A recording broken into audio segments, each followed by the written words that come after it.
স্বরলিপি সাংস্কৃতিক শিল্পগোষ্ঠী Paris France এর আয়োজনে মহান 21শে ফেব্রুয়ারি পালন করা হয়েছে।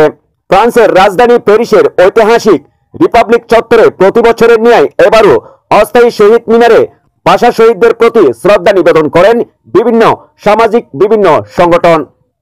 স্বরলিপির সভাপতি নজরুল ইসলাম চৌধুরীর সভাপতিত্বে সাধারণ সম্পাদক শাকিল সরকারের পরিচালনায় প্রধান অতিথি হিসাবে উপস্থিত ছিলেন স্বরলিপির প্রধান উপদেষ্টা ও শাহ গ্রুপের চেয়ারম্যান ছাত্তার আলী সুমন শাহ আলম।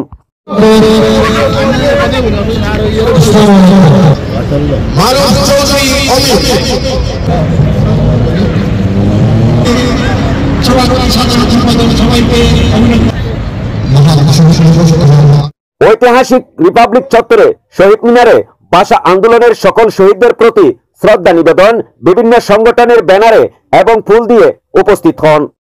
এরই মধ্যে স্বরলিপি সাংস্কৃতিক শিল্পী গোষ্ঠী কুমিল্লা জেলা সমিতি, বরিশাল বিভাগ বৃহত্তর কুমিল্লা জেলা সমিতি, ঢাকা বিভাগ গাজীপুর জেলা সমিতি, নোয়াখালী জেলা অ্যাসোসিয়েশন, ইপিএস বাংলা, মোহনা উপজেলা সমিতি, দাউদকান্দি অ্যাসোসিয়েশন, আমাদের কথা, তিতাস সমিতি এছাড়াও পারিবারিকভাবে অনেক বাংলাদেশের ভাই বোনেরা শহীদদের প্রতি শ্রদ্ধা নিবেদন করেন।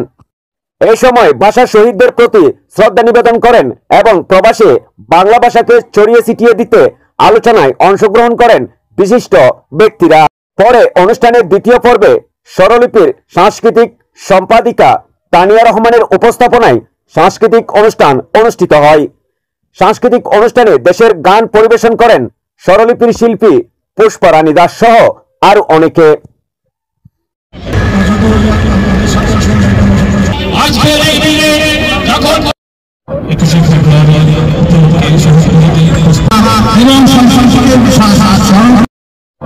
ফেব্রুয়ারি